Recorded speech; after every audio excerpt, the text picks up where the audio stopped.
Fitnah dan cerita dusta itu bukan barang baru. Nabi Muhammad SAW pun pernah diserang oleh fitnah dan cerita dusta yang sangat keji. Jika saya hidup di zaman Nabi, saya pun takkan tahu bagaimana saya harus bersikap, karena Nabi pun tak berdaya melawan fitnah tersebut. Bayangkan, seorang Nabi yang agung mengalami fitnah yang luar biasa dan keji. Istrinya dikabarkan telah berselingkuh dengan laki-laki lain. Abdullah bin Ubay bin Salul merupakan salah satu orang munafik yang sering kebohongan dan fitnah kepada orang-orang muslim selalu ia lakukan. Dialah yang memberi berita bohong yang disebarkan mengenai Aisyah radhiyallahu anha yang melakukan perselingkuhan bersama Sofwan bin Mu'attal. Pada saat itu Aisyah radhiyallahu anha pergi bersama Rasulullah dalam peperangan Bani Mustalik karena dialah istri Nabi yang mendapat undian untuk ikut. Pengundian tersebut biasa dilakukan setiap Rasulullah hendak melakukan perjalanan. Setelah peperangan usai, Rasulullah dan pasukannya melakukan perjalanan untuk kembali ke Madinah. Saat di perjalanan, mereka singgah di suatu tempat. Pada malam hari, rombongan berniat melanjutkan perjalanan. Saat semua orang berkemas-kemas hendak melanjutkan perjalanan, Aisyah keluar tanpa sepengetahuan rombongannya untuk membuang hajat. Ketika Aisyah akan kembali ke rombongan, Aisyah menyadari bahwa kalung yang ia gunakan sudah tidak menempel di lehernya. Ia kembali ke tempat ia membuang hajat untuk mencari kalungnya. Saat Aisyah sedang mencari kalungnya, rombongan mengira bahwa Aisyah tetap berada di Haudaj, rumah kecil yang terpasang di pungguk unta. Kemudian orang yang bertugas melayani unta Aisyah menuntun unta tersebut pergi bersama rombongan melanjutkan perjalanan mereka. Setelah Aisyah menemukan kalungnya, ia kembali. Tidak ada seorang pun yang Aisyah temukan di sana. Tidak ada yang dapat Aisyah lakukan. Kemudian ia hanya berbaring dengan berselimut jilbab. Ia berpikir jika rombongan menyadari ketiadaannya di Haudaj, maka mereka pasti akan mencarinya dan kembali ke tempat tersebut. Tanpa Aisyah sadari, tiba-tiba terdengar suara seseorang berucap, "Inna lillahi wa inna ilaihi raji'un." Istri Rasulullah. Saat ia membuka mata, terlihat Sofwan bin Mu'attal berdiri di samping Aisyah. Sofwan mengenali Aisyah sebelum adanya perintah menggunakan hijab. Setelah itu, Sofwan merendahkan untanya dan memerintahkan Aisyah menaikinya. Kemudian Sofwan menuntun unta tersebut untuk menyusul rombongan hingga di Nahar Ad-Dahirah.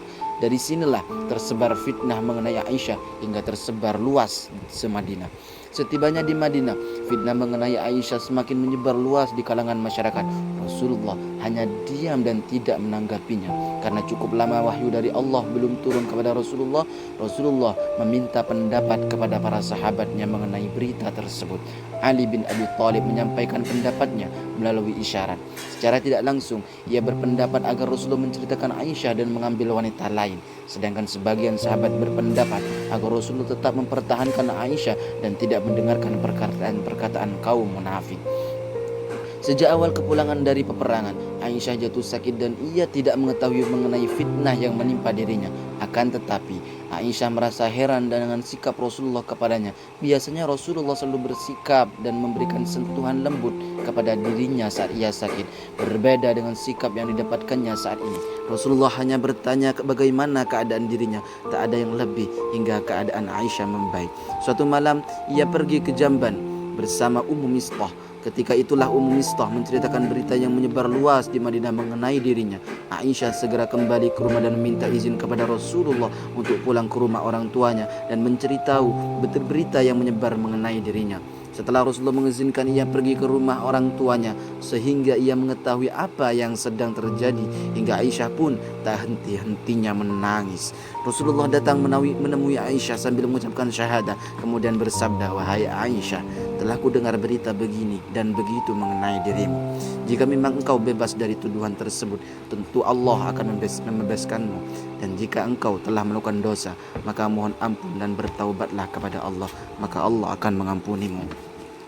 Mendengar perkataan Rasulullah, Aisyah bagai tersambar petir dan air matanya pun terus mengalir tanpa henti karena suaminya mempercayai berita tersebut. Kemudian ia menanyakan pendapat orang tuanya mengenai berita yang menimpa dirinya. Dari keduanya hanya jawaban sama yang ia dapatkan. Mereka hanya berpendapat dan berkata tidak tahu apa yang harus mereka katakan. Tak ada yang mempercayainya. Maka kesedihan Aisyah semakin bertambah. Setelah itu, Aisyah mengatakan bahwa dirinya sudah mengira bahwa kedua orang tuanya pun sudah mengetahui berita bohong yang tersebar. Mereka pasti mempercayai penyebaran berita hoak tersebut. Bahkan, walaupun Aisyah memberitahu mereka bahwa dirinya terbebas dari tuduhan tersebut dan Allah mengetahui bahwa ia benar-benar terbebas dari tuduhan itu, pasti mereka tetap tidak mempercayai Aisyah. Akan tetapi, jika mengakui tuduhan itu, padahal Allah mengetahui Aisyah tak melakukannya, pasti mereka akan mempercayainya. Kemudian Aisyah mengatakan bahwa demi Allah dirinya tidak mendapatkan perumpamaan antara dirinya dan orang tuanya kecuali seperti perkataan ayahnya Nabi Yusuf yang terdapat dalam Quran surat Yusuf ayat 18. Maka bersabarlah, maka itulah yang terbaik bagiku dan kepada Allah saja memohon pertolongannya terhadap apa yang kamu ceritakan. Kemudian Aisyah pergi dan berbaring di tempat tidurnya. Pada saat Aisyah berbaring di tempat tidurnya, tak lama Rasulullah tampak terlihat lemah dan keringatnya bercucuran, menandakan Rasulullah akan menerima wahyu dari Allah. Kejadian tersebut biasa dialami Rasul ketika menerima wahyu-wahyu sebelumnya.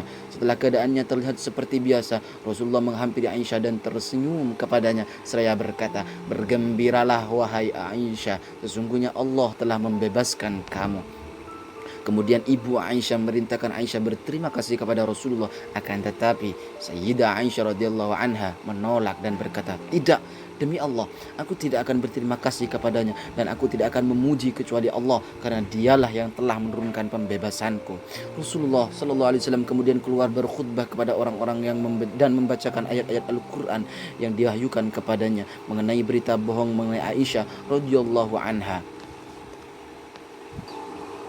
Wahyu tersebut adalah innalladzina ja'u bil ifki usbatum minkum la tahsabuhu syarran lakum bal huwa khairul lakum likulli imri'in minhum maktasaba min al-itsm walladzi tawalla kibrahu minhum lahu 'adzabun 'adzim. Dan orang-orang yang membawa berita bohong itu dari golongan kalian juga. Janganlah kalian kira bahwa berita bohong itu buruk bagi kalian, bahkan ia baik bagi kalian. Tiap-tiap seseorang dari mereka mendapat balasan dari dosa yang ia kerjakan, dan siapa di antara mereka yang mengambil bagian yang terbesar dalam penyiaran berita hoak itu, baginya azab yang besar. Wallahu a'lam bishawab.